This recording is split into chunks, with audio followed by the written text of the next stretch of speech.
أعوذ بالله من الشيطان الرجيم. بسم الله الرحمن الرحيم. ألف لام ميم. ذلك الكتاب لا ريب فيه هدى للمتقين الذين يؤمنون بالغيب ويقيمون الصلاة ومما رزقناهم ينفقون والذين يؤمنون بما أنزل إليك وما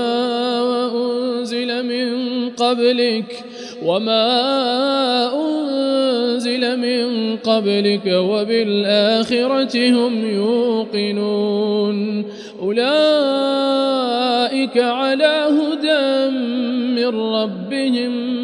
أولئك على هدى من ربهم وأولئك هم المفلحون إن الذين كفروا سواء عليهم أأنذرتهم أم لم تنذرهم لا يؤمنون ختم الله على قلوبهم وعلى سمعهم وعلى أبصارهم غشاوة ولهم عذاب عظيم ومن الناس من يقول آمنا بالله وباليوم الآخر وما هم بمؤمنين يخادعون الله والذين آمنوا وما يخدعون إلا أنفسهم وما يشعرون في قلوبهم مرض فزادهم الله مرضا ولهم عذاب أليم بما كانوا يكذبون وإذا قيل لهم لا تفسدوا في الأرض قالوا إنما نحن مصلحون ألا إنهم هم المفسدون ولكن لا يشعرون وإذا قيل لهم آمنوا كما آمن الناس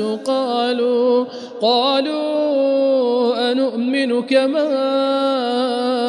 آمن السفهاء ألا إنهم هم السفهاء ولكن لا يعلمون وإذا لقوا الذين آمنوا قالوا آمنا وإذا خلوا إلى شياطينهم قالوا إنا معكم إنما نحن مستهزئون الله يستهزئ بهم ويمدهم في طغيانهم يعمهون أولئك الذين اشتروا الضلالة بالهدى فما ربحت تجارتهم وما كانوا مهتدين مثلهم كمثل الذي استوقد نارا فلما أضاءت ما حوله ذهب الله بنورهم وتركهم في ظلمات لا يبصرون صم بكم عمي فهم لا يرجعون أو كصيب من السماء فيه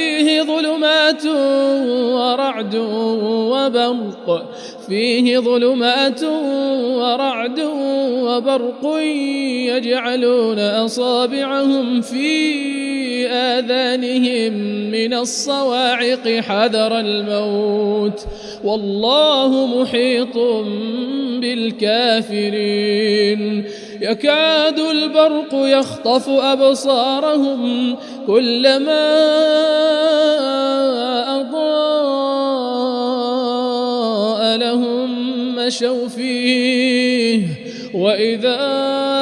أظلم أظلم عليهم قاموا ولو شاء الله لذهب بسمعهم وأبصارهم إن الله على كل شيء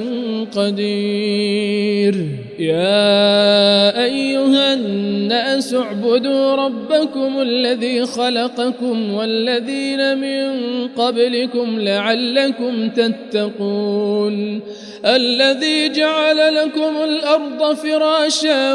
والسماء بناء وأنزل من السماء ماء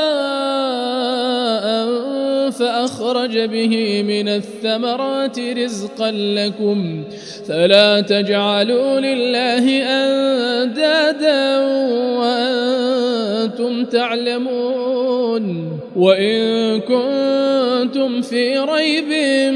مما نزلنا على عبدنا فأتوا بسورة من مثله وادعوا شهداءكم من دون الله إن كنتم صادقين فإن لم تفعلوا ولن تفعلوا فاتقوا النار التي وقودها الناس والحجارة أعدت للكافرين وبشر الذين آمنوا وعملوا الصالحات أن لهم جنات تجري من تحتها الأنهار كلما رزقوا منها من ثمرة رزقا قالوا هذا الذي رزقنا من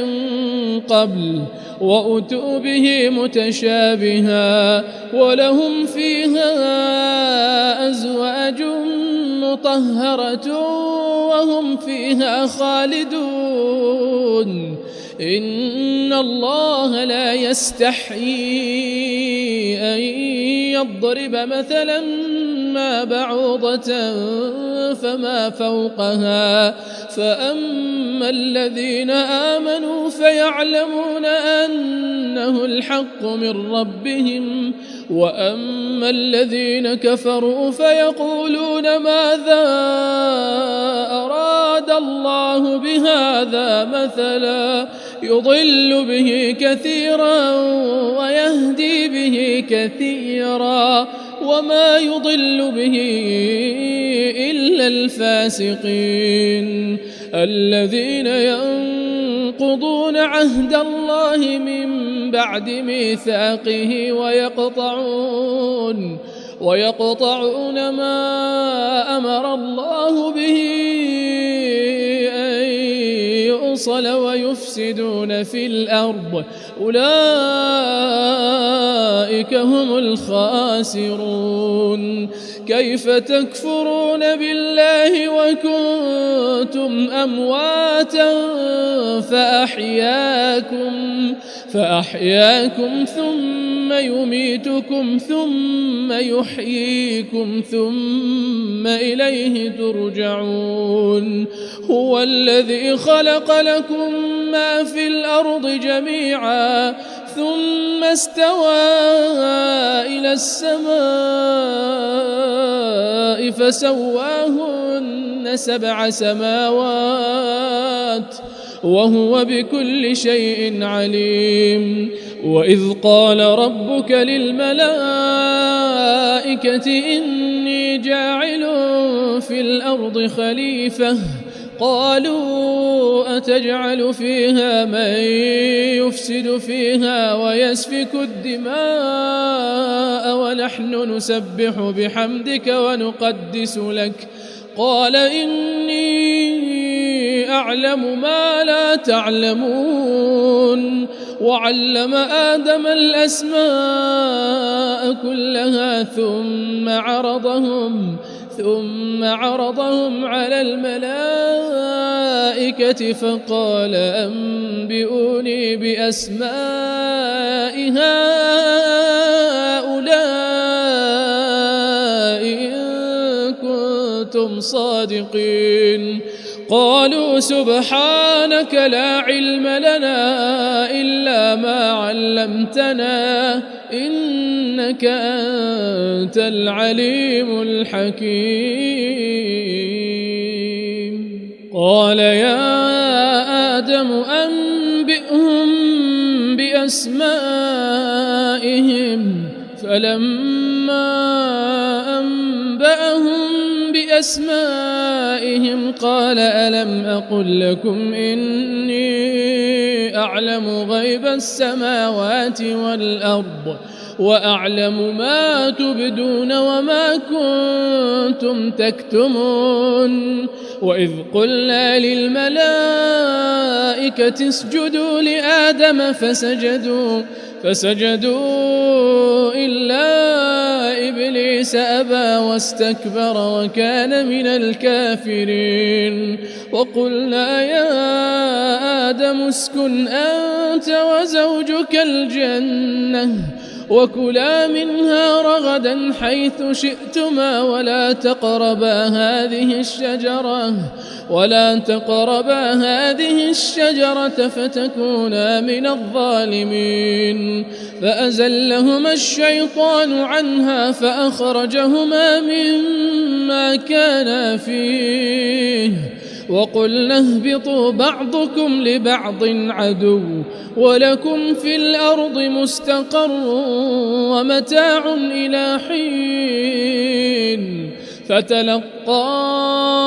آدم من ربه كلمات فتاب عليه إنه هو التواب الرحيم. قل اهبطوا منها جميعا فإما يأتينكم مني هدى فمن تبع هداي فلا خوف عليهم ولا هم يحزنون. والذين كفروا وكذبوا بآياتنا أولئك أصحاب النار هم فيها خالدون. يا بني إسرائيل اذكروا نعمتي التي أنعمت عليكم وأوفوا بعهدي أوف بعهدكم وإياي فارهبون. وآمنوا بما أنزلت مصدقا لما معكم ولا تكونوا أول كافر به ولا تشتروا بآياتي ثمنا قليلا وإياي فاتقون. ولا تلبسوا الحق بالباطل وتكتموا الحق وأنتم تعلمون. وأقيموا الصلاة وآتوا الزكاة واركعوا مع الراكعين. أتأمرون الناس بالبر وتنسون أنفسكم وأنتم تتلون الكتاب أفلا تعقلون. واستعينوا بالصبر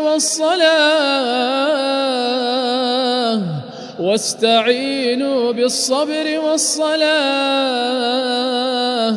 وإنها لكبيرة إلا على الخاشعين الذين يظنون أنهم ملاقو ربهم وأنهم إليه راجعون. يا بني إسرائيل اذكروا نعمتي التي أنعمت عليكم وأني فضلتكم على العالمين. واتقوا يوما لا تجزي نفس عن نفس شيئا ولا يقبل منها شفاعة ولا يؤخذ منها عدل ولا هم ينصرون. وإذ نجيناكم من آل فرعون يسومونكم سوء العذاب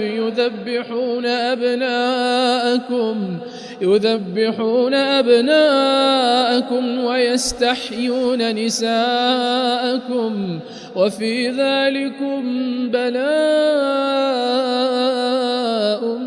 من ربكم عظيم. وإذ فرقنا بكم البحر فأنجيناكم وأغرقنا آل فرعون وأنتم تنظرون. وإذ وعدنا موسى 40 ليلة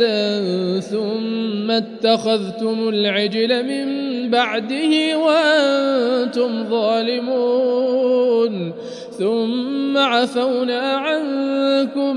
من بعد ذلك لعلكم تشكرون. وإذ آتينا موسى الكتاب والفرقان لعلكم تهتدون. وإذ قال موسى لقومه يا قوم إنكم ظلمتم أنفسكم باتخاذكم العجل فتوبوا إلى بارئكم فاقتلوا أنفسكم ذلكم خير لكم عند بارئكم فتاب عليكم إنه هو التواب الرحيم. وإذ قلتم يا موسى لن نؤمن لك حتى نرى الله جهرة فأخذتكم الصاعقة وأنتم تنظرون ثم بعثناكم من بعد موتكم لعلكم تشكرون. وظللنا عليكم الغمام وأنزلنا عليكم المن والسلوى كلوا من طيبات ما رزقناكم وما ظلمونا ولكن كانوا أنفسهم يظلمون. وإذ قلنا ادخلوا هذه القرية فكلوا منها حيث شئتم رغدا وادخلوا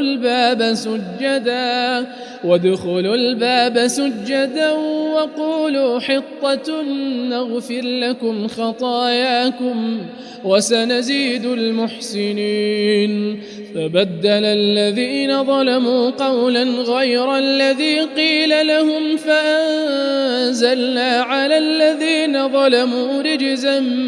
من السماء بما كانوا يفسقون. وإذ استسقى موسى لقومه فقلنا اضرب بعصاك الحجر فانفجرت منه 12 عينا قد علم كل أناس مشربهم كلوا واشربوا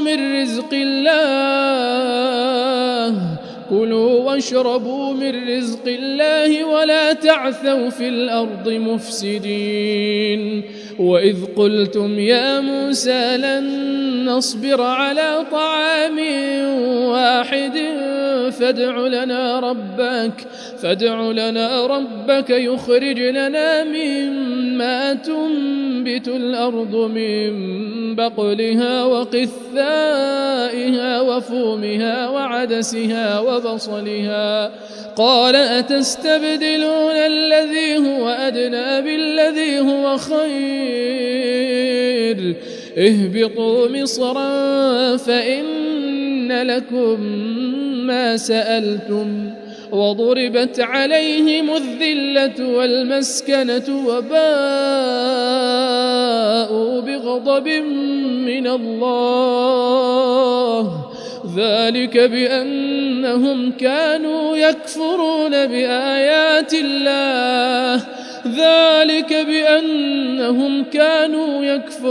بآيات الله ويقتلون النبيين بغير الحق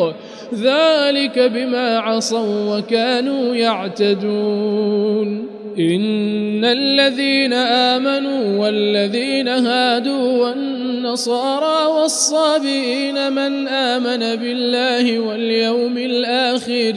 من آمن بالله واليوم الآخر وعمل صالحا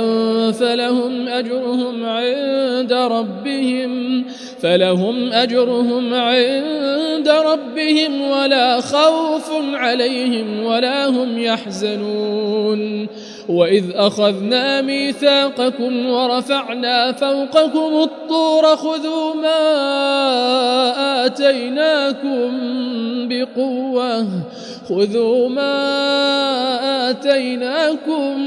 بقوة واذكروا ما فيه لعلكم تتقون ثم توليتم من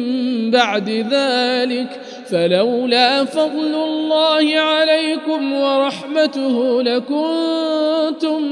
من الخاسرين ولقد علمتم الذين اعتدوا منكم في السبت فقلنا لهم كونوا قردة خاسئين فجعلناها نكالا لما بين يديها وما خلفها وموعظة للمتقين وإذ قال موسى لقومه إن الله يأمركم أن تذبحوا بقرة قالوا أتتخذنا هزوا قال أعوذ بالله أن أكون من الجاهلين قالوا ادع لنا ربك يبين لنا ما هي قال إنه يقول إنها بقرة لا فارض ولا بكر عوان بين ذلك فافعلوا ما تؤمرون قالوا ادع لنا ربك يبين لنا ما لونها قال إنه يقول إنها بقرة صفراء فاقع لونها تسر الناظرين قالوا ادع لنا ربك يبين لنا ما هي إن البقرة شابه علينا وإنا إن شاء الله لمهتدون قال إنه يقول إنها بقرة لا ذلول تثير الأرض ولا تسقي الحرث مسلمة لا شية فيها قالوا الآن جئت بالحق فذبحوها وما كادوا يفعلون وإذ قتلتم نفسا فادارأتم فيها والله مخرج ما كنتم تكتمون فقلنا اضربوه ببعضها كذلك يحيي الله الموتى ويريكم آياته لعلكم تعقلون ثم قست قلوبكم من بعد ذلك فهي كالحجارة أو أشد قسوة وإن من الحجارة لما يتفجر منه الأنهار وإن منها لما يشقق فيخرج منه الماء وإن منها لما يهبط من خشية الله وما الله بغافل عما تعملون أفتطمعون أن يؤمنوا لكم وقد كان فريق منهم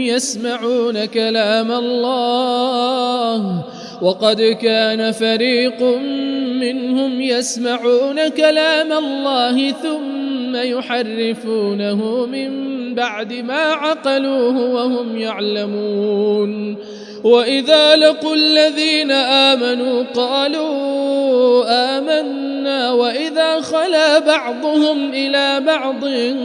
قالوا أتحدثونهم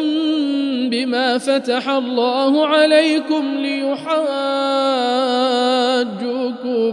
به عند ربكم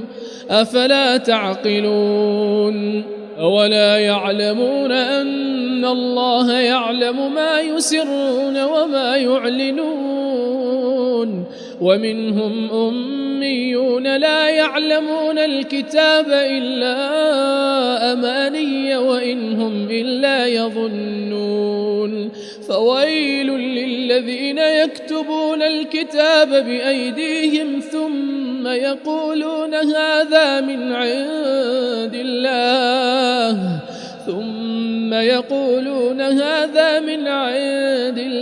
ليشتروا به ثمنا قليلا فويل لهم مما كتبت أيديهم وويل لهم مما يكسبون وقالوا لن تمسنا النار إلا أياما معدودة قل أتخذتم عند الله عهدا فلن يخلف الله عهده أم تقولون على الله ما لا تعلمون بلى من كسب سيئة وأحاطت به خطيئته فأولئك أصحاب النار هم فيها خالدون والذين آمنوا وعملوا الصالحات أولئك أصحاب الجنة هم فيها خالدون وإذ أخذنا ميثاق بني إسرائيل لا تعبدون إلا الله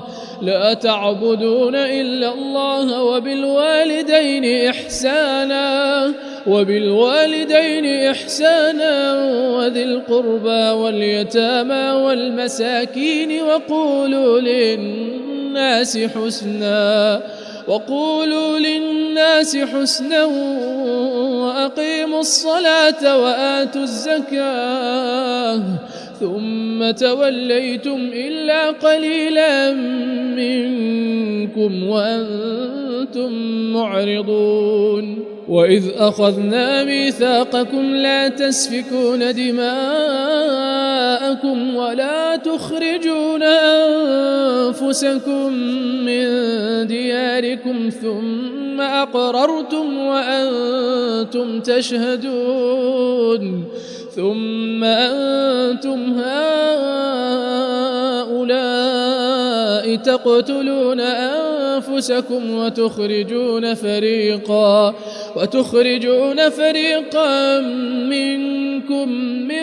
دياركم تظاهرون عليهم بالإثم والعدوان وإن يأتوكم أسارى تفادوهم وهو محرم عليكم إخراجهم أفتؤمنون ببعض الكتاب وتكفرون ببعض فما جزاء من يفعل ذلك منكم إلا خزي في الحياة الدنيا ويوم القيامة يردون إلى أشد العذاب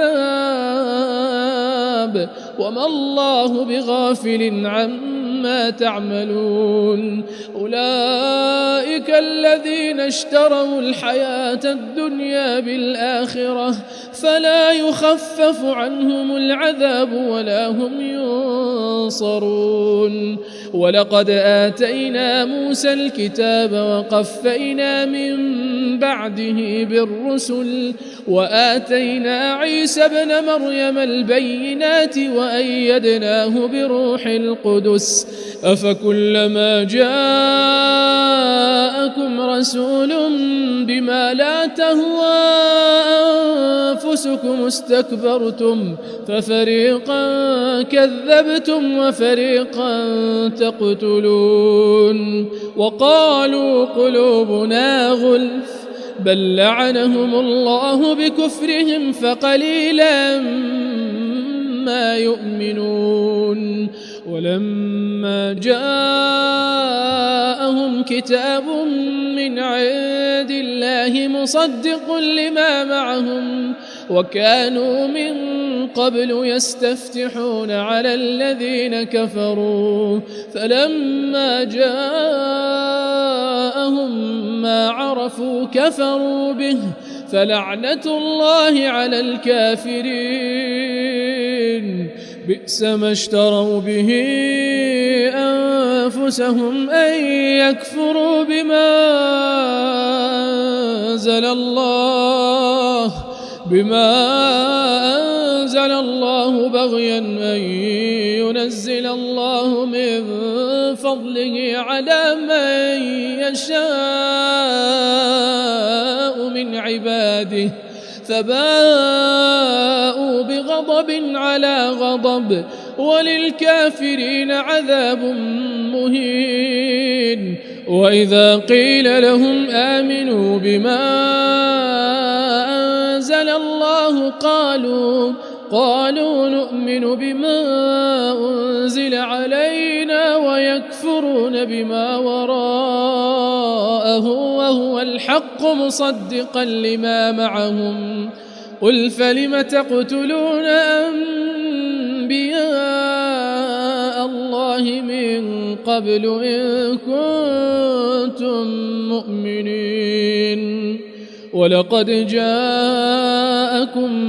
موسى بالبينات ثم اتخذتم العجل من بعده وأنتم ظالمون. وإذ أخذنا ميثاقكم ورفعنا فوقكم الطور خذوا ما آتيناكم بقوة واسمعوا. قالوا سمعنا وعصينا وأشربوا في قلوبهم العجل بكفرهم. قل بئس ما يأمركم به إيمانكم إن كنتم مؤمنين. قل إن كانت لكم الدار الآخرة عند الله خالصة من دون الناس فتمنوا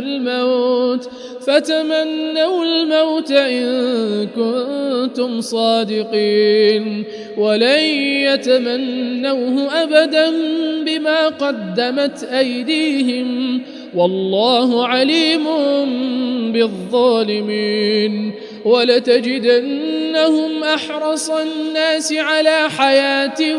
ومن الذين أشركوا يود أحدهم لو يعمر 1000 سنة وما هو بمزحزحه من العذاب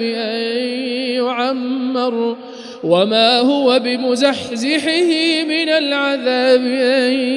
يعمر والله بصير بما يعملون. قل من كان عدوا لجبريل فإنه نزله على قلبك بإذن الله مصدقا لما بين يديه وهدى وبشرى للمؤمنين. من كان عدوا لله وملائكته ورسله وجبريل وميكال فإن الله عدو للكافرين. ولقد أنزلنا إليك آيات بينات وما يكفر بها إلا الفاسقون. أو كلما عاهدوا عهدا نبذه فريق منهم بل أكثرهم لا يؤمنون. ولما جاءهم رسول من عند الله مصدق لما معهم نبذ فريق من الذين أوتوا الكتاب كتاب الله وراء ظهورهم كأنهم لا يعلمون. واتبعوا ما تتلو الشياطين على ملك سليمان وما كفر سليمان ولكن الشياطين كفروا يعلمون الناس السحر وما أنزل على الملكين ببابل هاروت وماروت وما يعلمان من أحد حتى يقولا إنما نحن فتنة فلا تكفر فيتعلمون منهما ما يفرقون به بين المرء وزوجه وما هم بضارين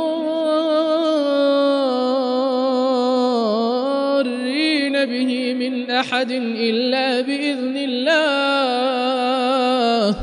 ويتعلمون ما يضرهم ولا ينفعهم ولقد علموا لمن اشتراه ما له في الآخرة من خلاق ولبئس ما شروا به أنفسهم لو كانوا يعلمون ولو أنهم آمنوا واتقوا لمثوبة من عند الله خير لو كانوا يعلمون يا أيها الذين آمنوا لا تقولوا راعنا وقولوا انظرنا واسمعوا وللكافرين عذاب أليم ما يود الذين كفروا من أهل الكتاب ولا المشركين أن ينزل عليكم من خير من ربكم والله يختص برحمته من يشاء والله ذو الفضل العظيم ما ننسخ من آية أو ننسها نأت بخير منها أو مثلها ألم تعلم أن الله على كل شيء قدير ألم تعلم أن الله له ملك السماوات والأرض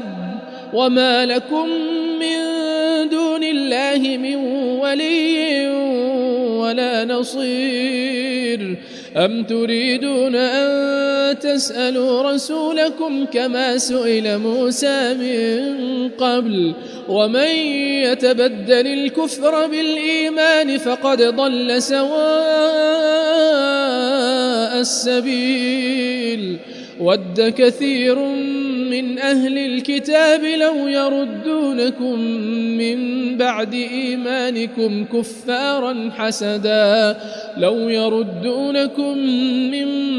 إيمانكم كفارا حسدا من عند أنفسهم من بعد ما تبين لهم الحق فاعفوا واصفحوا حتى يأتي الله بأمره إن الله على كل شيء قدير وأقيموا الصلاة وآتوا الزكاة وما تقدموا لأنفسكم من خير تجدوه عند الله إن الله بما تعملون بصير وقالوا لن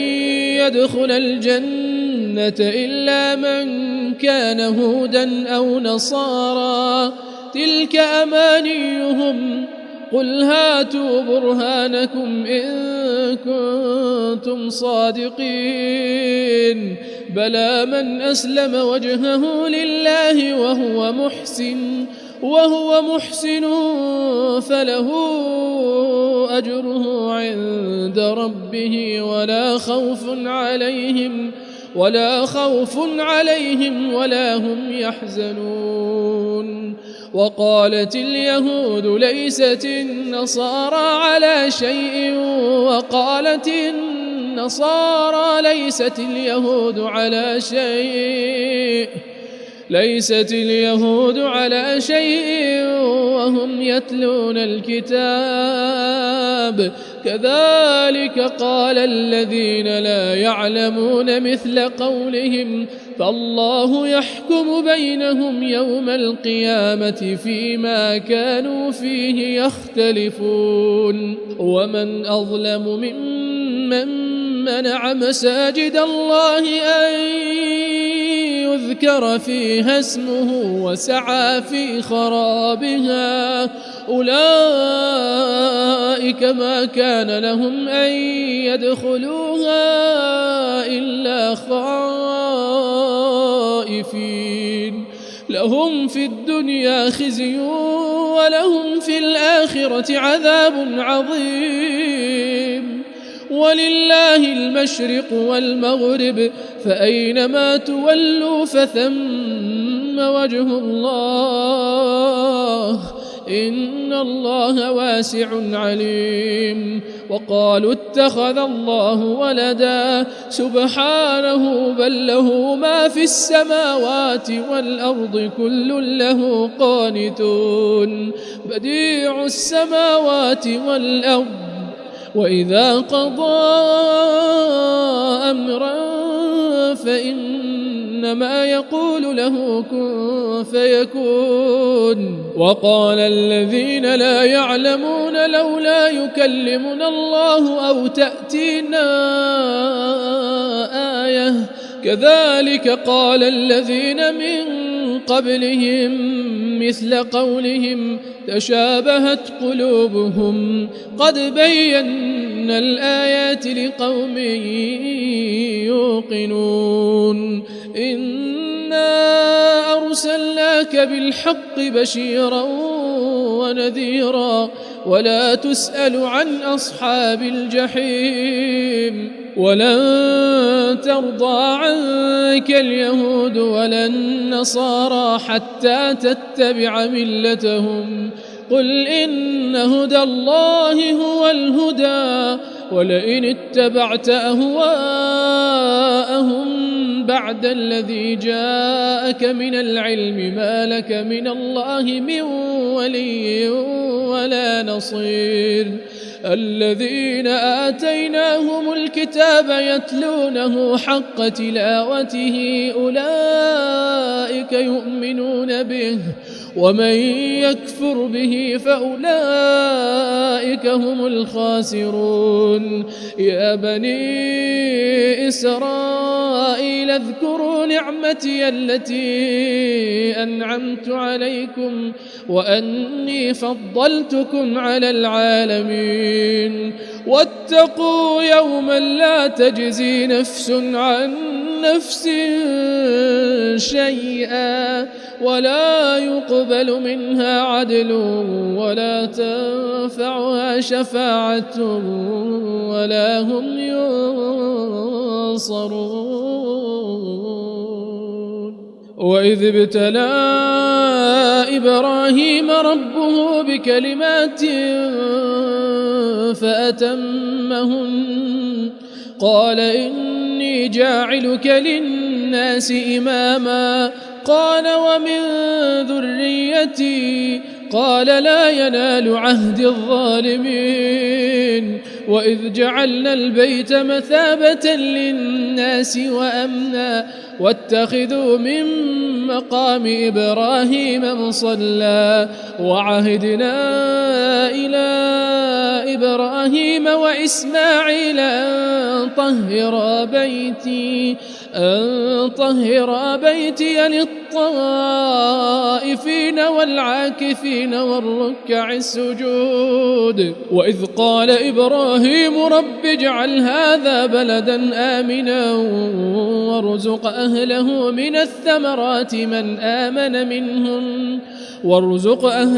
من الثمرات من آمن منهم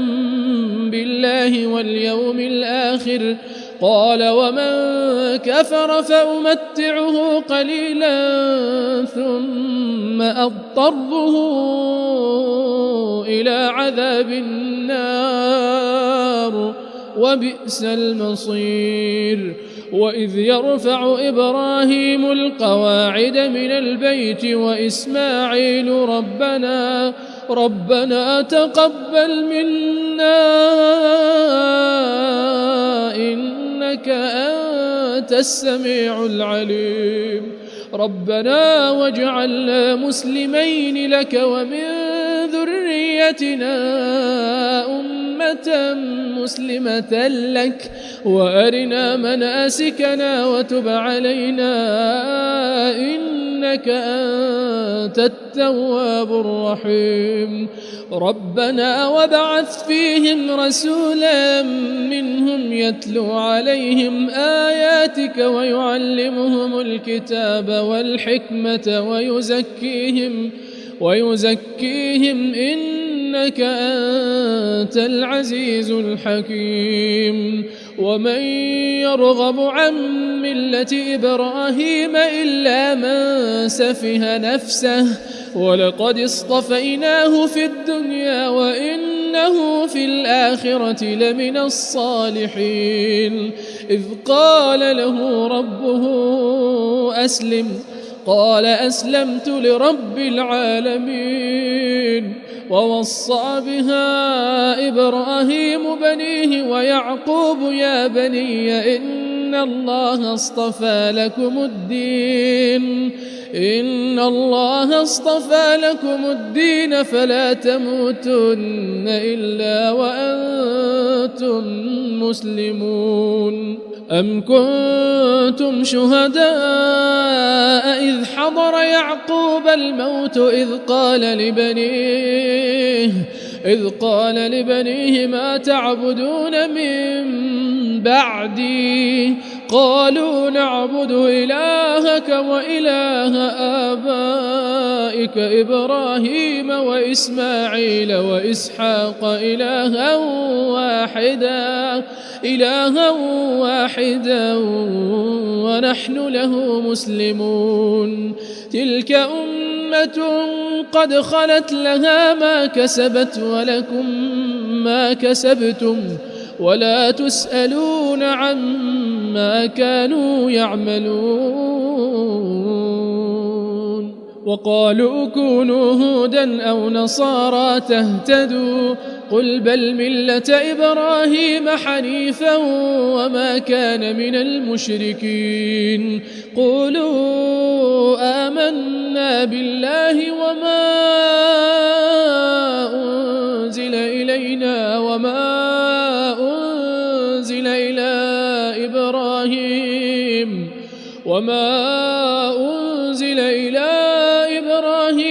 وإسماعيل وإسحاق ويعقوب والأسباط وما أوتي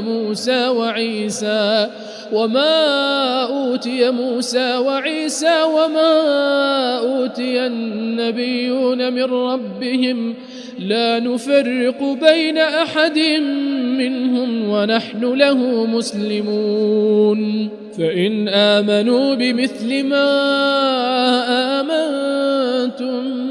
به فقد اهتدوا وإن تولوا فإنما هم في شقاق فسيكفيكهم الله وهو السميع العليم صبغة الله ومن أحسن من الله صبغة ونحن له عابدون قل أتحاجوننا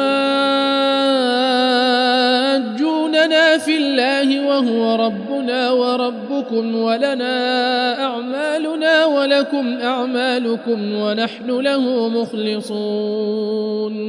أم تقولون إن إبراهيم وإسماعيل وإسحاق ويعقوب والأسباط كانوا هودا أو نصارى قل أأنتم أعلم أم الله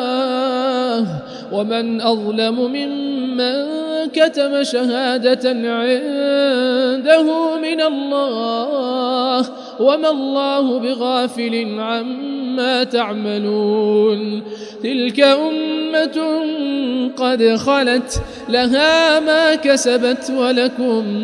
ما كسبتم ولا تسألون عما كانوا يعملون سيقول السفهاء من الناس ما ولاهم عن قبلتهم التي كانوا عليها قل لله المشرق والمغرب يهدي من يشاء إلى صراط مستقيم وكذلك جعلناكم أمة وسطا لتكونوا شهداء على الناس ويكون الرسول عليكم شهيدا وما جعلنا القبلة التي كنت عليها إلا لنعلم من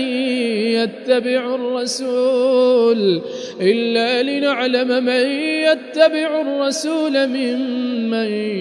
ينقلب على عقبيه وإن كانت لكبيرة إلا على الذين هدى الله وما كان الله ليضيع إيمانكم إن الله بالناس لرؤوف رحيم قد نرى تقلب وجهك في السماء فلنولينك قبلة ترضاها فول وجهك شطر المسجد الحرام وحيث ما كنتم فولوا وجوهكم شطره وإن الذين أوتوا الكتاب ليعلمون أنه الحق من ربهم وما الله بغافل عما يعملون ولئن أتيت الذين أوتوا الكتاب بكل آية ما تبعوا قبلتك وما أنت بتابع قبلتهم وما بعضهم بتابع قبلة بعض ولئن اتبعت أهواءهم من بعد ما جاءك من العلم إنك إذا لمن الظالمين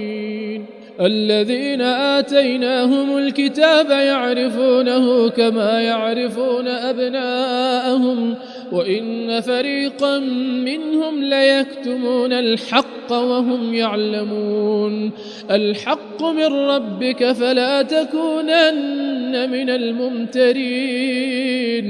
ولكل وجهة هو موليها فاستبقوا الخيرات أينما تكونوا يأت بكم الله جميعا إن الله على كل شيء قدير ومن حيث خرجت فول وجهك شطر المسجد الحرام وإنه للحق من ربك وما الله بغافل عما تعملون ومن حيث خرجت فول وجهك شطر المسجد الحرام وحيث ما كنتم فولوا وجوهكم شطره لئلا يكون للناس عليكم حجة إلا الذين ظلموا منهم فلا تخشوهم واخشوني ولأتم نعمتي عليكم ولعلكم تهتدون كما أرسلنا فيكم رسولا منكم يتلو عليكم آياتنا ويزكيكم ويعلمكم الكتاب والحكمة ويعلمكم ما لم تكونوا تعلمون فاذكروني أذكركم واشكروا لي ولا تكفرون يا أيها الذين آمنوا استعينوا بالصبر والصلاة إن الله مع الصابرين ولا تقولوا لمن يقتل في سبيل الله أموات بل أحياء ولكن لا تشعرون ولنبلونكم بشيء من الخوف والجوع ونقص من من الأموال والأنفس والثمرات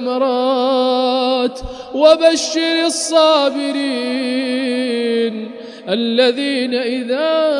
أصابتهم مصيبة قالوا إنا لله وإنا إليه راجعون أولئك عليهم صلوات من ربهم ورحمة وأولئك هم المهتدون إن الصفا والمروة من شعائر الله فمن حج البيت أو اعتمر فلا جناح عليه أن يطوف بهما ومن تطوع خيرا فإن الله شاكر عليم إن الذين يكتمون ما أنزلنا من البينات والهدى من بعد ما بيناه للناس في الكتاب أولئك يلعنهم الله ويلعنهم اللاعنون إلا الذين تابوا وأصلحوا وبينوا فأولئك أتوب عليهم وأنا التواب الرحيم إن الذين كفروا وماتوا وهم كفار أولئك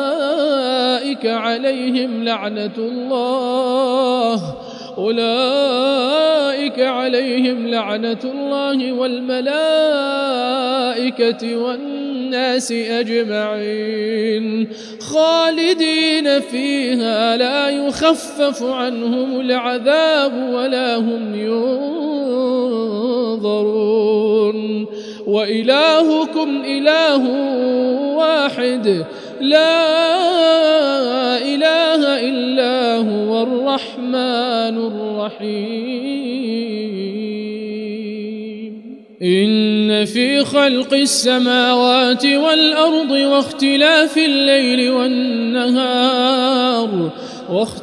الليل والنهار والفلك التي تجري في البحر بما ينفع الناس وما أنزل الله من السماء من ماء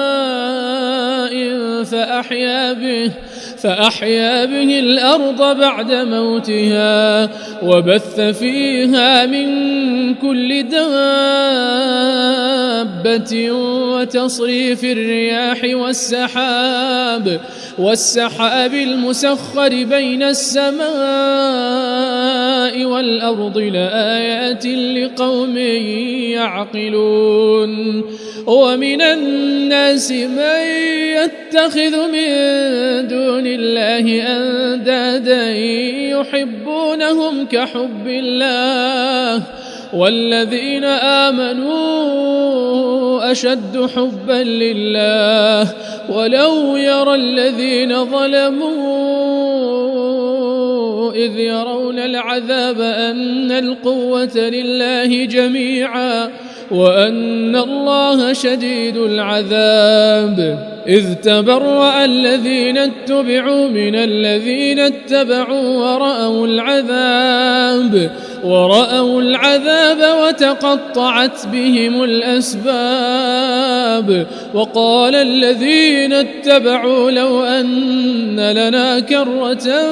فنتبرأ منهم كما تبرأوا منا كذلك يريهم الله أعمالهم حسرات عليهم وما هم بخارجين من النار يا أيها الناس كلوا مما في الأرض حلالا طيبا ولا تتبعوا خطوات الشيطان إنه لكم عدو مبين إنما يأمركم بالسوء والفحشاء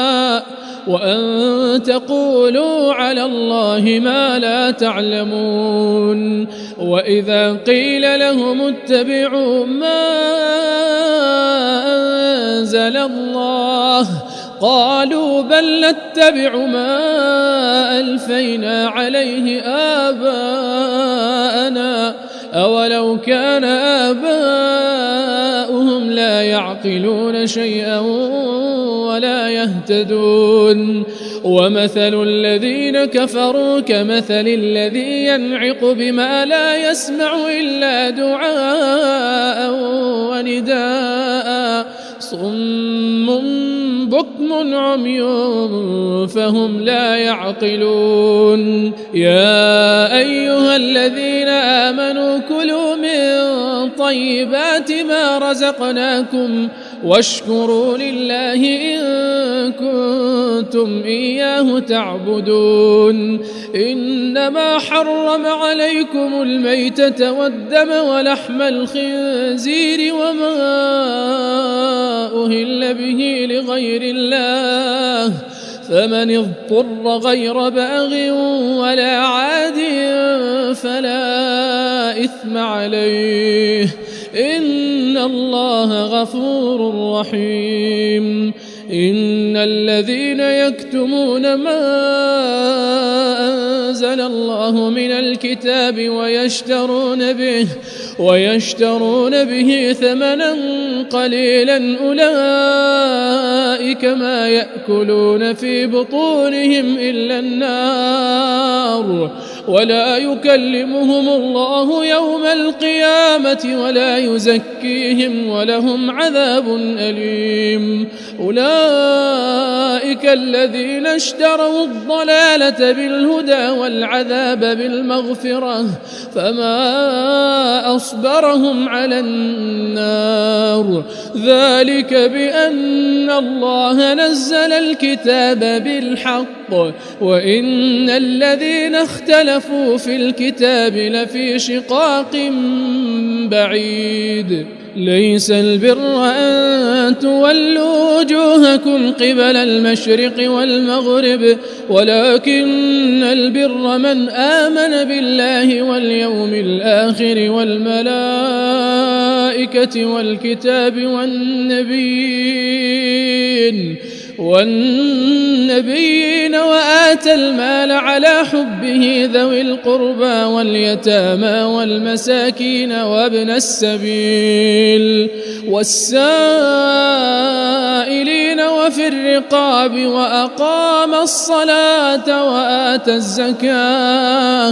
وأقام الصلاة وآتى الزكاة والموفون بعهدهم إذا عاهدوا والصابرين في البأساء والضراء وحين البأس أولئك الذين صدقوا وأولئك هم المتقون يا أيها الذين آمنوا كتب عليكم القصاص في القتلى الحر بالحر والعبد بالعبد والأنثى بالأنثى فمن عفي له من أخيه شيء فاتباع بالمعروف وأداء إليه بإحسان ذلك تخفيف من ربكم ورحمة فمن اعتدى بعد ذلك فله عذاب أليم ولكم في القصاص حياة يا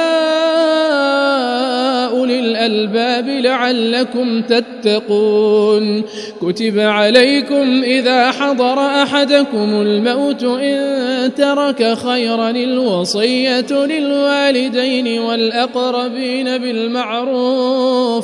بالمعروف حقا على المتقين فمن بدله بعدما سمعه فإنما إثمه على الذين يبدلونه إن الله سميع عليم فمن خاف من موص جنفا أو إثما فأصلح بينهم فلا إثم عليه إن الله غفور رحيم يا أيها الذين آمنوا كتب عليكم الصيام كما كتب على الذين من قبلكم لعلكم تتقون أياما معدودات فمن كان منكم مريضا أو على سفر فعدة من أيام أخر وعلى الذين يطيقونه فدية طعام مسكين فمن تطوع خيرا فهو خير له وأن تصوموا خير لكم إن كنتم تعلمون شهر رمضان الذي أنزل فيه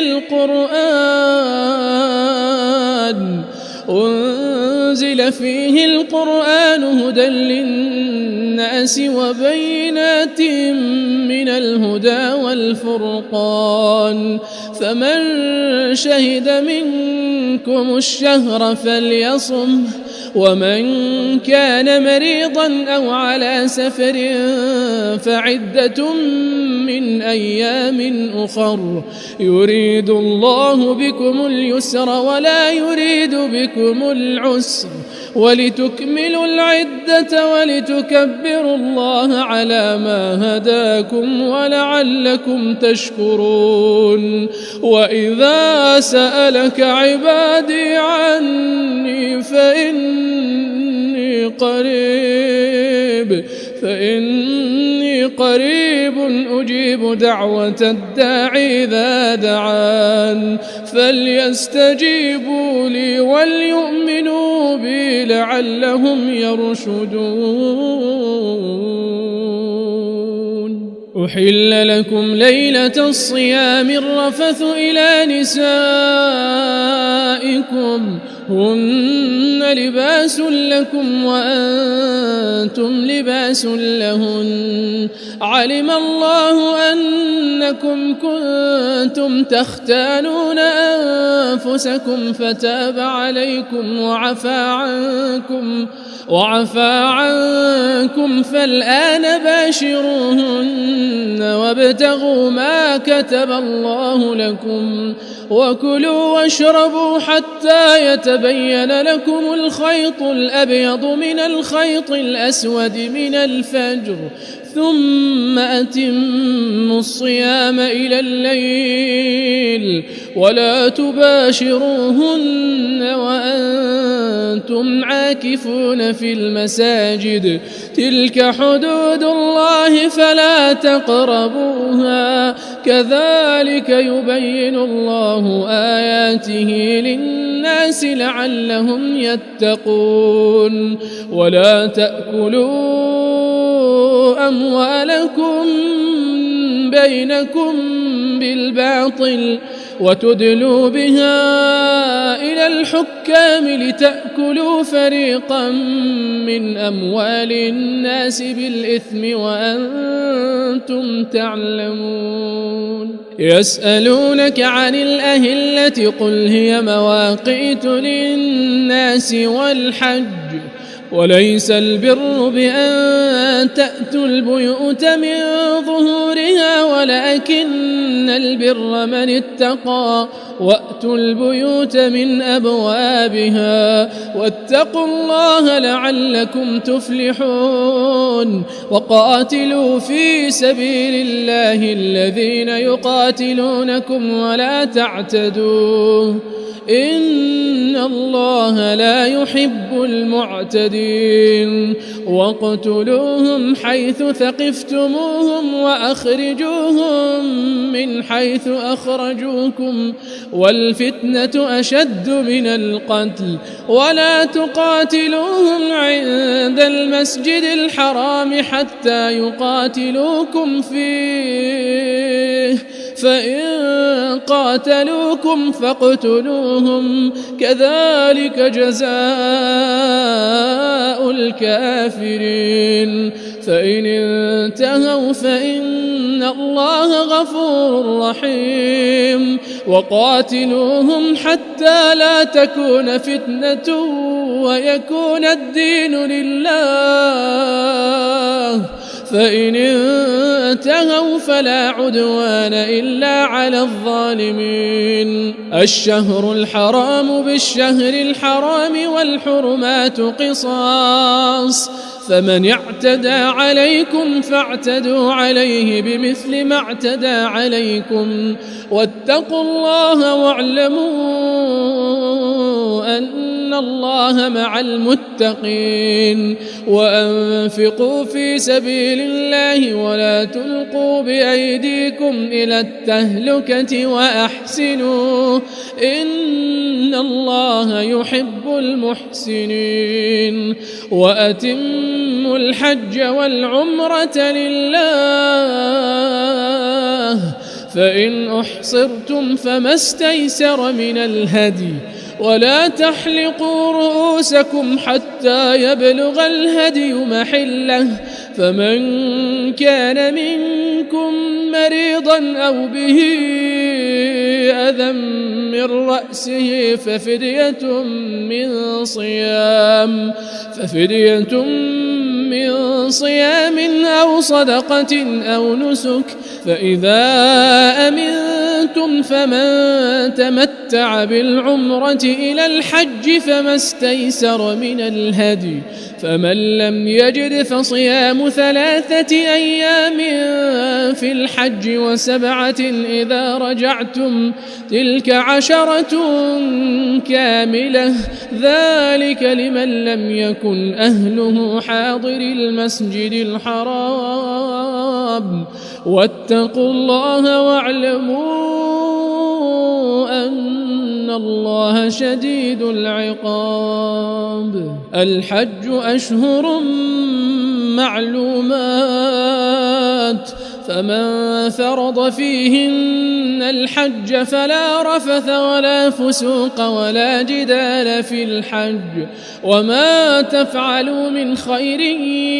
يعلمه الله وتزودوا فإن خير الزاد التقوى واتقون يا أولي الألباب ليس عليكم جناح أن تبتغوا فضلا من ربكم فإذا أفضتم من عرفات فاذكروا الله عند المشعر الحرام واذكروه كما هداكم وإن كنتم من قبله لمن الضالين ثم أفيضوا من حيث أفاض الناس واستغفروا الله إن الله غفور رحيم فإذا قضيتم مناسككم فاذكروا الله كذكركم آباءكم أو أشد ذكرا فمن الناس من يقول ربنا آتنا في الدنيا وما له في الآخرة من خلاق ومنهم من يقول ربنا آتنا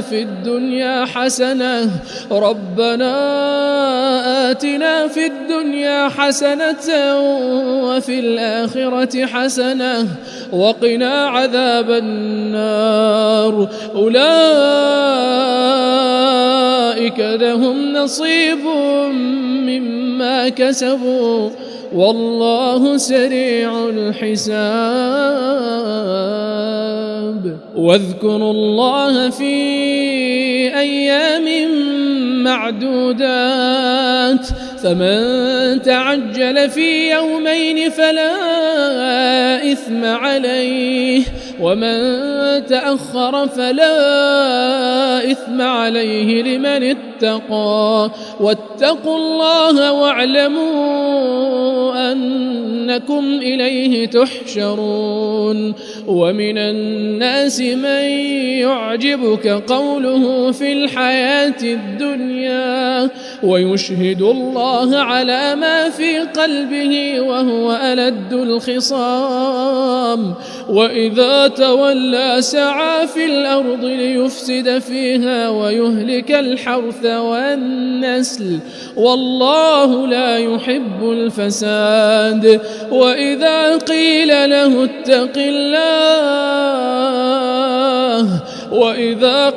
له اتق الله أخذته العزة بالإثم فحسبه جهنم ولبئس المهاد ومن الناس من يشري نفسه ابتغاء مرضات الله والله رؤوف بالعباد يا أيها الذين آمنوا ادخلوا في السلم كافة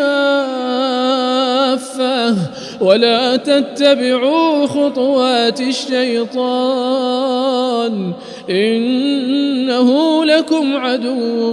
مبين فإن زللتم من بعد ما جاءتكم البينات فاعلموا أن الله عزيز حكيم هل ينظرون إلا أن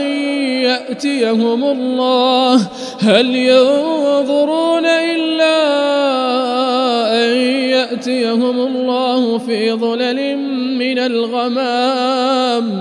في ظلل من الغمام والملائكة وقضي الأمر وإلى الله ترجع الأمور سل بني إسرائيل كم آتيناهم من آية بينة ومن يبدل نعمة الله من بعد ما جاءته فإن الله شديد العقاب زين للذين كفروا الحياة الدنيا ويسخرون من الذين آمنوا والذين اتقوا فوقهم يوم القيامة والله يرزق من يشاء بغير حساب كان الناس أمة واحدة فبعث الله النبيين مبشرين ومنذرين وأنزل معهم الكتاب بالحق ليحكم بين الناس فيما اختلفوا فيه وما اختلف فيه إلا الذين أوتوه من بعد ما جاءتهم البينات بغيا بينهم فهدى الله الذين آمنوا لما اختلفوا فيه من الحق بإذنه والله يهدي من يشاء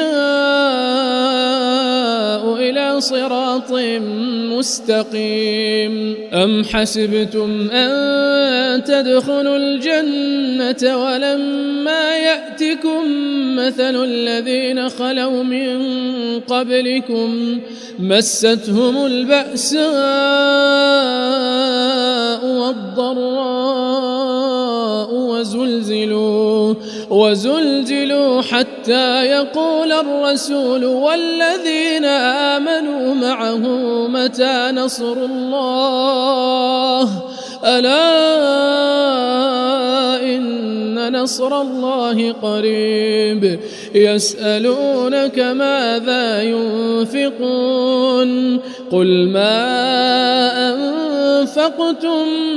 من خير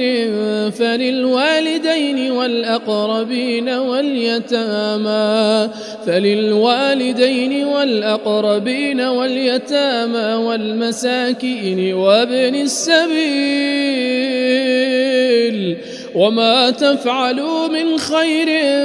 فإن الله به عليم كتب عليكم القتال وهو كره لكم وعسى أن تكرهوا شيئا وهو خير لكم وعسى أن تحبوا شيئا وهو شر لكم والله يعلم وأنتم لا تعلمون يسألونك عن الشهر الحرام قتال فيه قل قتال فيه كبير وصد عن سبيل الله وكفر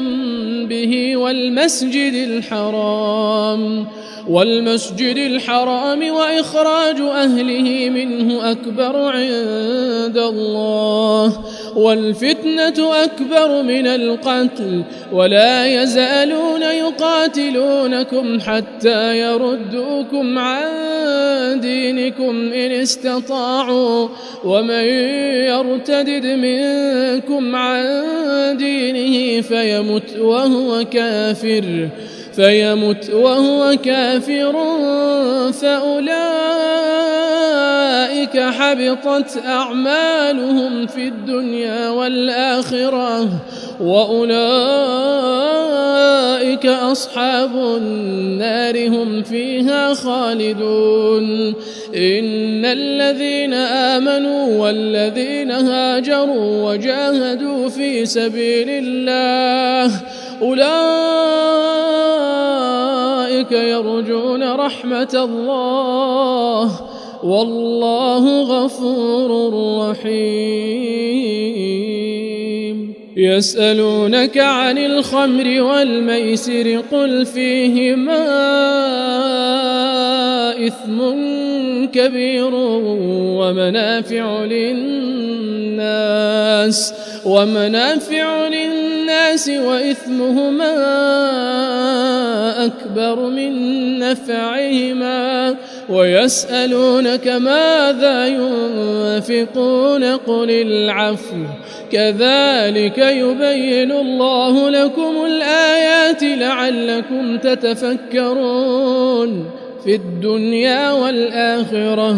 ويسألونك عن اليتامى قل إصلاح لهم خير وإن تخالطوهم فإخوانكم والله يعلم المفسد من المصلح ولو شاء الله لأعنتكم إن الله عزيز حكيم ولا تنكحوا المشركات حتى يؤمن ولأمة مؤمنة خير من مشركة ولو أعجبتكم ولا تنكحوا المشركين حتى يؤمنوا ولعبد مؤمن خير من مشرك ولو أعجبكم أولئك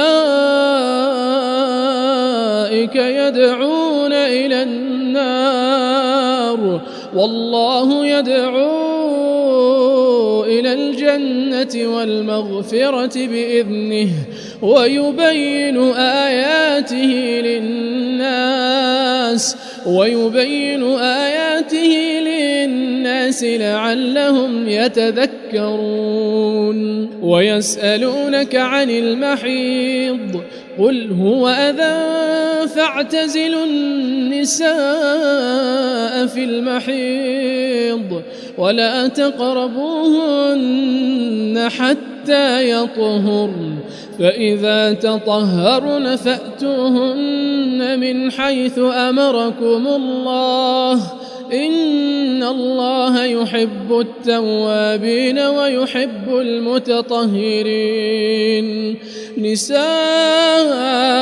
حرث لكم فأتوا حرثكم أنا شئتم وقدموا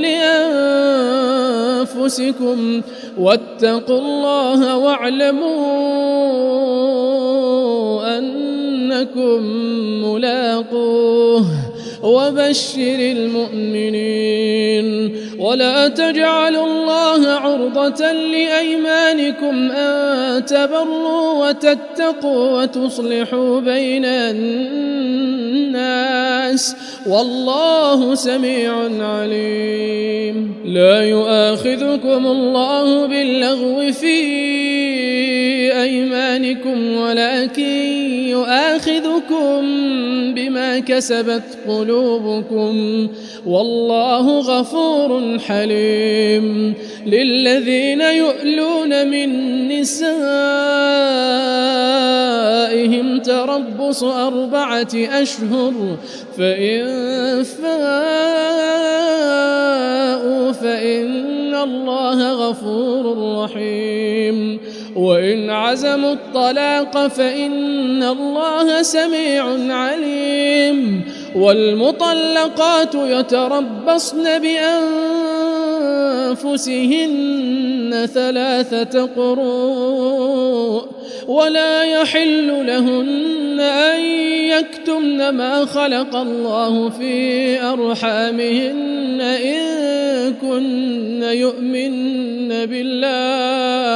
إن كن يؤمن بالله واليوم الآخر وبعولتهن أحق بردهن في ذلك إن أرادوا إصلاحا ولهن مثل الذي عليهن بالمعروف وللرجال عليهن درجة والله عزيز حكيم الطلاق 2 فإمساك بمعروف أو تسريح بإحسان ولا يحل لكم أن تأخذوا مما آتيتموهن شيئا إلا أن يخافا ألا يقيما حدود الله فإن خفتم ألا يقيما حدود الله فلا جناح عليهما فيما افتدت به تلك حدود الله فلا تعتدوها ومن يتعد حدود الله فأولئك هم الظالمون فإن طلقها فلا تحل له من بعد حتى تنكح زوجا غيره فإن طلقها فلا جناح عليهما أن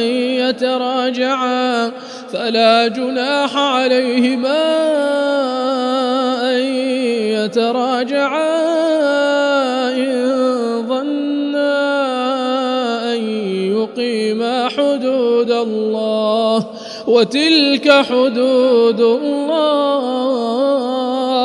وتلك حدود الله يبينها لقوم يعلمون وإذا طلقتم النساء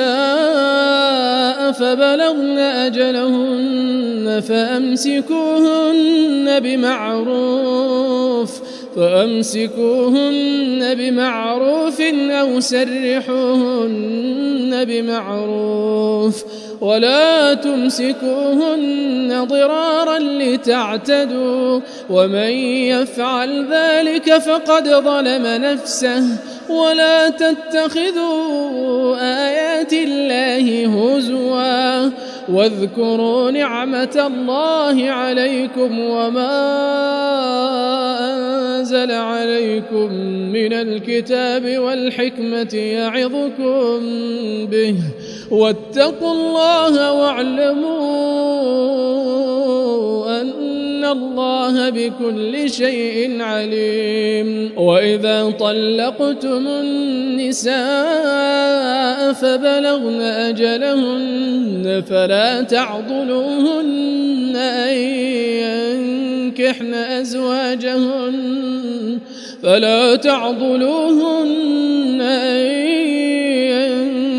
ينكحن أزواجهن إذا تراضوا بينهم بالمعروف ذلك يوعظ به من كان منكم يؤمن بالله واليوم الآخر ذلكم أزكى لكم وأطهر والله يعلم وأنتم لا تعلمون والوالدات يرضعن أولادهن حولين كاملين لمن أراد أن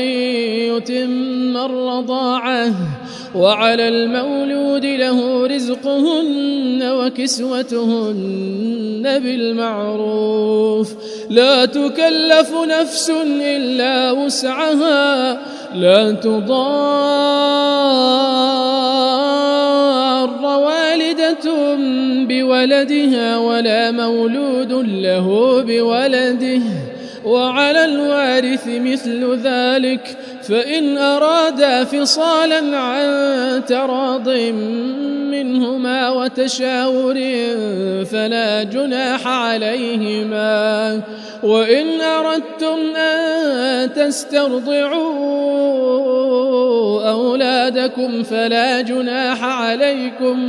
فلا جناح عليكم إذا سلمتم ما آتيتم بالمعروف واتقوا الله واعلموا أن الله بما تعملون بصير والذين يتوفون منكم ويذرون أزواجا يتربصن بأنفسهن 4 أشهر وعشرا فإذا بلغن أجلهن فلا جناح عليكم فيما فعلن في أنفسهن بالمعروف والله بما تعملون خبير ولا جناح عليكم فيما عرضتم به من خطبة النساء أو أكننتم في أنفسكم علم الله أنكم ستذكرونهن ولكن لا تواعدوهن سرا إلا أن تقولوا قولا معروفا ولا تعزموا عقدة النكاح حتى يبلغ الكتاب أجله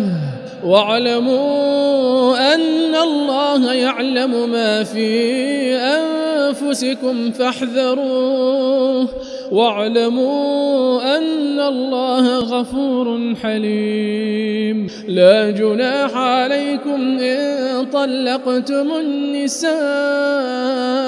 ما لم تمسوهن أو تفرضوا لهن فريضة ومتعوهن على الموسع قدره وعلى المقتر قدره متاعا بالمعروف حقا على المحسنين وإن طلقتموهن من قبل أن تمسوهن وقد فرضتم لهن فريضة فنصف ما فرضتم إلا أن يعفون أو يعفو الذي بيده عقدة النكاح وأن تعفوا أقرب للتقوى ولا تنسوا الفضل بينكم إن الله بما تعملون بصير. حافظوا على الصلوات والصلاة الوسطى وقوموا لله قانتين. فإن خفتم فرجالا أو ركبانا فإذا أمنتم فاذكروا الله كما علمكم ما لم تكونوا تعلمون. والذين يتوفون منكم ويذرون أزواجا وصية لأزواجهم متاعا إلى الحول غير إخراج فإن خرجن فلا جناح عليكم فيما فعلن في أنفسهن من معروف والله عزيز حكيم. وللمطلقات متاع بالمعروف حقا على المتقين كذلك يبين الله لكم آياته لعلكم تعقلون. ألم تر إلى الذين خرجوا من ديارهم وهم ألوف حذر الموت فقال لهم الله موتوا ثم أحياهم إن الله لذو فضل على الناس ولكن أكثر الناس لا يشكرون. وقاتلوا في سبيل الله واعلموا أن الله سميع عليم. من ذا الذي يقرض الله قرضا حسنا فيضاعفه له أضعافا كثيرة والله يقبض ويبسط وإليه ترجعون. ألم تر إلى الملأ من بني إسرائيل من بعد موسى إذ قالوا لنبي لهم ابعث لنا ملكا نقاتل في سبيل الله قال هل عسيتم إن كتب عليكم القتال ألا تقاتلوا قالوا وما لنا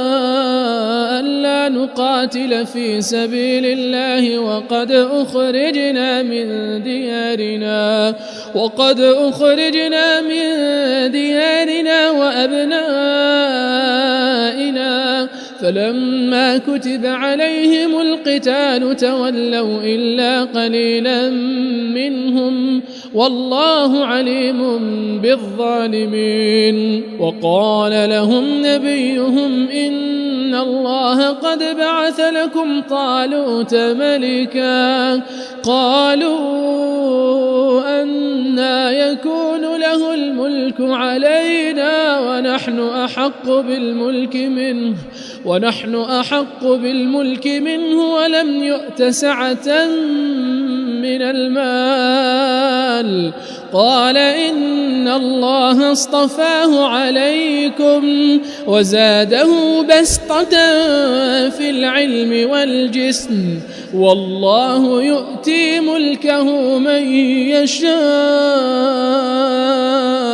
والله واسع عليم. وقال لهم نبيهم إن آية ملكه أن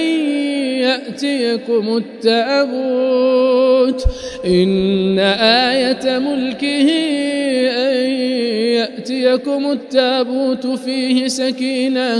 فيه سكينة من ربكم وبقية مما ترك آل موسى مما ترك آل موسى وآل هارون تحمله الملائكة إن في ذلك لآية لكم إن كنتم مؤمنين فلما فصل طالوت بالجنود قال إن الله مبتليكم بنهر فمن شرب منه فليس مني ومن لم يطعمه فإنه مني إلا من اغترف غرفة بيده فشربوا منه إلا قليلا منهم فلما جاوزه هو والذين آمنوا معه قالوا لا طاقة لنا اليوم بجالوت وجنوده قال الذين يظنون أنهم ملاقو الله كم من فئة قليلة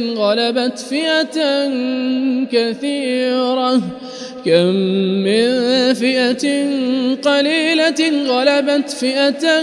كثيرة بإذن الله والله مع الصابرين ولما برزوا لجالوت وجنوده قالوا ربنا أفرغ علينا صبرا وثبت أقدامنا وانصرنا على القوم الكافرين فهزموهم بإذن الله وقتل داود جالوت وآتاه الله الملك والحكمة وعلمه مما يشاء ولولا دفع الله الناس بعضهم ببعض لفسدت الأرض ولكن الله ذو فضل على العالمين تلك آيات الله نتلوها عليك بالحق وإنك لمن المرسلين تلك الرسل فضلنا بعضهم على بعض منهم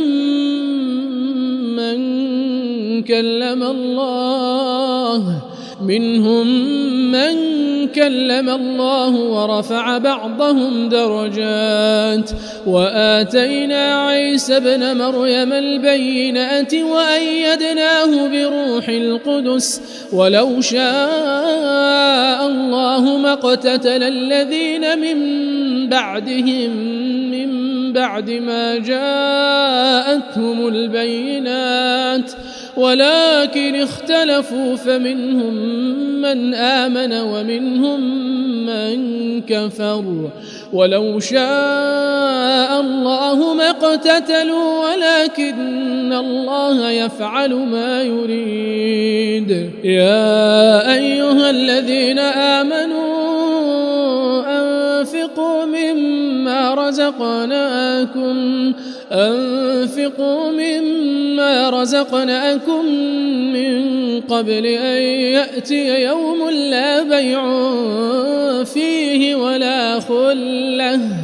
من قبل أن يأتي يوم لا بيع فيه ولا خلة ولا شفاعة والكافرون هم الظالمون الله لا إله إلا هو الحي القيوم لا تأخذه سنة ولا نوم له ما في السماوات وما في الأرض من ذا الذي يشفع عنده إلا بإذنه يعلم ما بين أيديهم وما خلفهم ولا يحيطون بشيء من علمه إلا بما شاء وسع كرسيه السماوات والأرض ولا يؤوده حفظهما وهو العلي العظيم لا إكراه في الدين قد تبين الرشد من الغي فمن يكفر بالطاغوت ويؤمن بالله فقد استمسك بالعروة الوثقى لا انفصام لها والله سميع عليم. الله ولي الذين آمنوا يخرجهم من الظلمات إلى النور والذين كفروا أولياؤهم الطاغوت يخرجونهم من النور إلى الظلمات أولئك أصحاب النار هم فيها خالدون. ألم تر إلى الذي حاج إبراهيم في ربه أن آتاه الله الملك إذ قال إبراهيم ربي الذي يحيي ويميت قال أنا أحيي وأميت قال إبراهيم فإن الله يأتي بالشمس من المشرق فأت بها من المغرب فبهت الذي كفر والله لا يهدي القوم الظالمين. أو كالذي مر على قرية وهي خاوية على عروشها قال أنى يحيي هذه الله بعد موتها فأماته الله 100 عام ثم بعثه قال كم لبثت قال لبثت يوما أو بعض يوم قال بل لبثت 100 عام فانظر إلى طعامك وشرابك لم يتسنه وانظر إلى حمارك ولنجعلك آية للناس وانظر إلى العظام كيف ننشزها ثم نكسوها لحما فلما تبين له قال أعلم أن الله على كل شيء قدير. وإذ قال إبراهيم رب أرني كيف تحيي الموتى قال أولم تؤمن قال بلى ولكن ليطمئن قلبي قال فخذ 4 من الطير فصرهن إليك ثم اجعل على كل جبل منهن جزءا ثم ادعهن يأتينك سعيا واعلم أن الله عزيز حكيم. مثل الذين ينفقون أموالهم في سبيل الله كمثل حبة أنبتت 7 سنابل في كل سنبلة 100 حبة والله يضاعف لمن يشاء والله واسع عليم. الذين ينفقون أموالهم في سبيل الله ثم لا يتبعون ما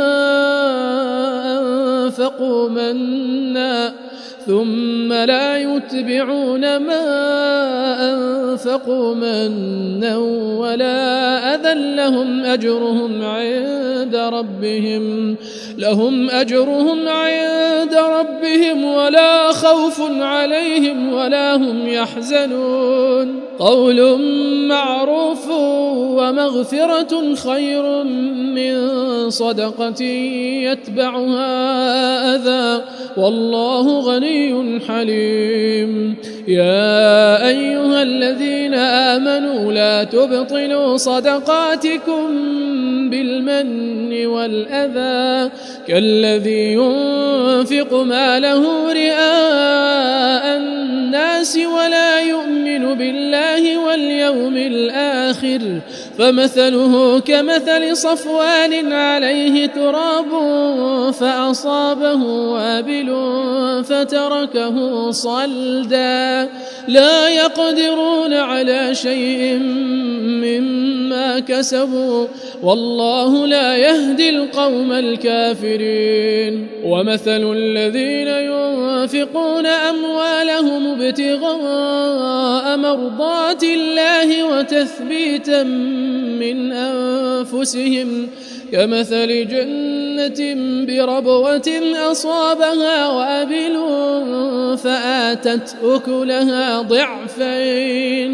فآتت أكلها ضعفين فإن لم يصبها وابل فطل والله بما تعملون بصير أيود أحدكم أن تكون له جنة من نخيل وأعناب تجري من تحتها الأنهار له فيها من كل الثمرات وأصابه الكبر وله ذرية ضعفاء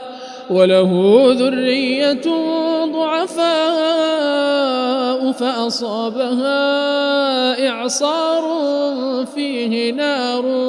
فاحترقت كذلك يبين الله لكم الآيات لعلكم تتفكرون يا أيها الذين آمنوا أنفقوا من طيبات ما كسبتم ومما أخرجنا لكم من الأرض ولا تيمموا الخبيث منه تنفقون ولستم بآخذيه إلا أن تغمضوا فيه واعلموا أن الله غني حميد الشيطان يعدكم الفقر ويأمركم بالفحشاء والله يعدكم مغفرة منه وفضلا والله واسع عليم يؤتي الحكمة من يشاء ومن يؤت الحكمة فقد أوتي خيرا كثيرا وما يذكر إلا أولو الألباب وما أنفقتم من نفقة أو نذرتم من نذر فإن الله يعلمه وما للظالمين من أنصار إن تبدوا الصدقات فنعما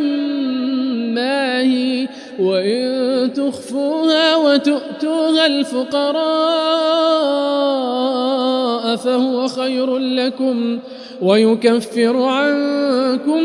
من سيئاتكم والله بما تعملون خبير ليس عليك هداهم ولكن الله يهدي من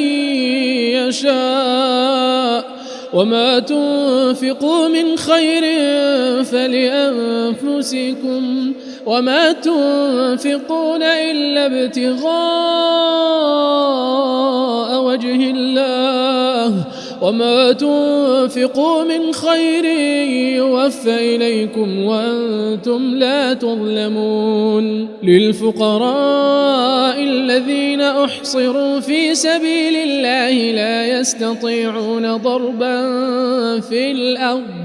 يحسبهم الجاهل أغنياء من التعفف تعرفهم بسيماهم لا يسألون الناس إلحافا وما تنفقوا من خير فإن الله به عليم الذين ينفقون أموالهم بالليل والنهار سرا وعلانية فلهم أجرهم عند ربهم ولا خوف عليهم ولا هم يحزنون الذين يأكلون الربا لا يقومون إلا كما يقوم الذي يتخبطه الشيطان من المس ذلك بأنهم قالوا إنما البيع مثل الربا وأحل الله البيع وحرم الربا فمن جاءه موعظة من ربه فانتهى فله ما سلف وأمره إلى الله ومن عاد فأولئك أصحاب النار هم فيها خالدون يمحق الله الربا ويربي الصدقات والله لا يحب كل كفار أثيم إن الذين آمنوا وعملوا الصالحات وأقاموا الصلاة وآتوا الزكاة لهم أجرهم عند ربهم ولا خوف عليهم ولا هم يحزنون يا أيها الذين آمنوا اتقوا الله وذروا ما بقي من الربا إن كنتم مؤمنين فإن لم تفعلوا فأذنوا بحرب من الله ورسوله وإن تبتم فلكم رؤوس أموالكم لا تظلمون ولا تظلمون وإن كان ذو عسرة فنظرة إلى ميسرة وأن تصدقوا خير لكم إن كنتم تعلمون واتقوا يوما ترجعون فيه إلى الله ثم توفى كل نفس ما كسبت وهم لا يظلمون يا أيها الذين آمنوا إذا تداينتم بدين إلى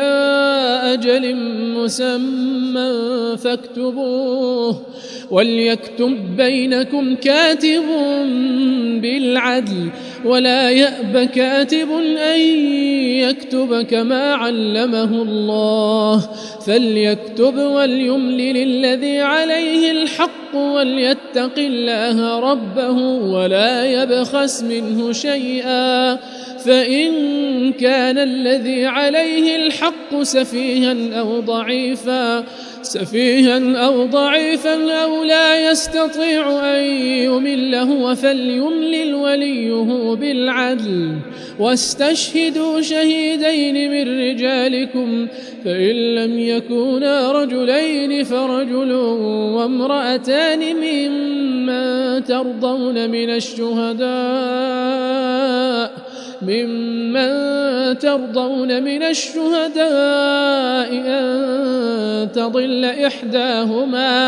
أن تضل إحداهما فتذكر إحداهما الأخرى ولا يأبى الشهداء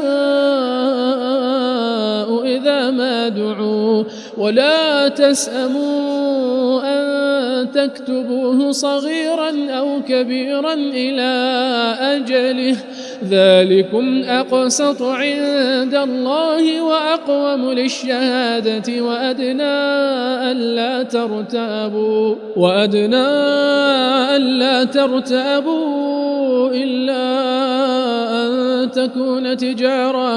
إلا أن تكون تجارة حاضرة تديرونها بينكم فليس عليكم جناح ألا تكتبوها وأشهدوا إذا تبايعتم ولا يضار كاتب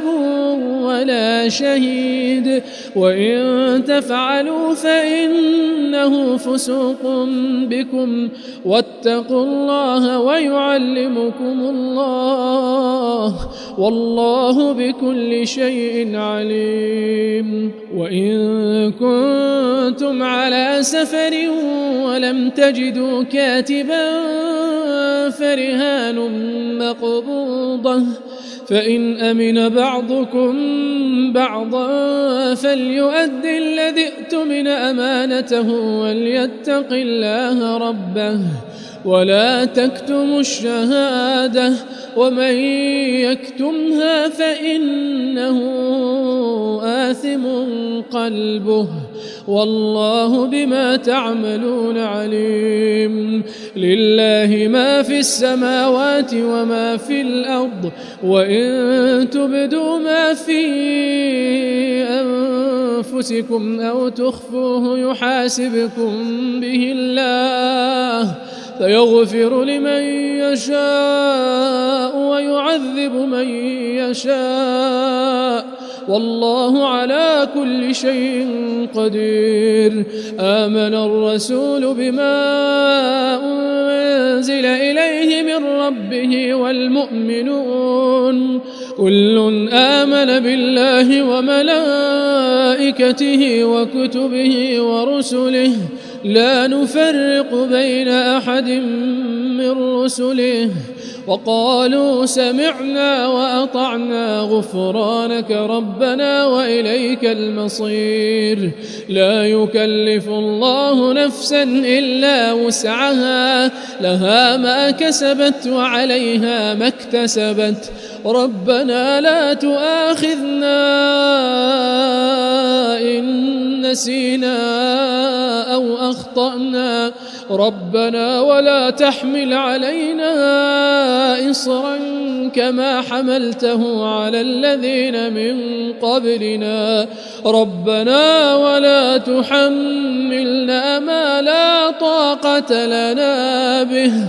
واعف عنا واغفر لنا وارحمنا أنت مولانا فانصرنا على القوم الكافرين.